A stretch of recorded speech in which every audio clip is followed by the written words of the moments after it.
Penemuan jasad dua perempuan menggegerkan warga Blitar.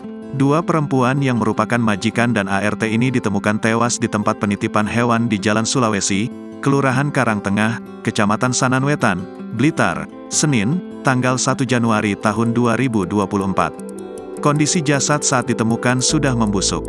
Ketua RW 7 Kelurahan Karangtengah Kecamatan Sananwetan, Siswanto, mengatakan, penemuan dua jasad ini berawal dari kecurigaan warga. Mereka mencium bau tak sedap dari rumah yang menjadi penitipan hewan tersebut. Saya bersama Ketua RT 3 mengecek ke lokasi, katanya. Karena terkunci Siswanto dan Pak RT memanjat pagar. Awalnya Siswanto hanya melihat satu mayat di teras rumah. Kemudian dia mendobrak pintu untuk masuk ke halaman rumah. Keduanya menemukan satu mayat di ruang bekas toko dalam kondisi tengkurap. Mereka tewas membusuk sekitar 3 hingga 4 hari lalu. Ada tanda-tanda penyebab kematian yang tidak wajar. Menurut Siswanto, sebelumnya ada 3 penghuni di rumah itu. Semuanya perempuan.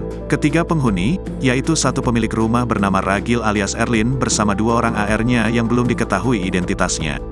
Yang ditemukan meninggal dunia 2 orang, pemilik rumah dan mungkin pembantunya. Sedangkan 1 orang lagi belum tahu posisinya, katanya.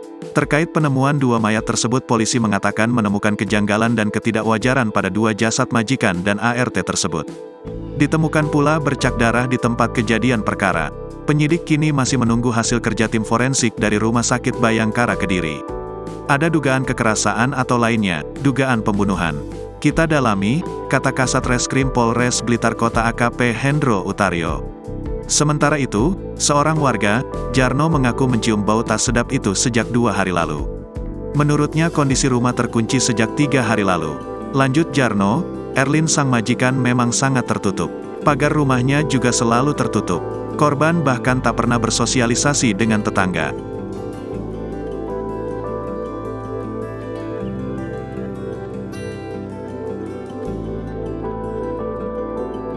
Download Tribun X sekarang, menghadirkan lokal menjadi Indonesia.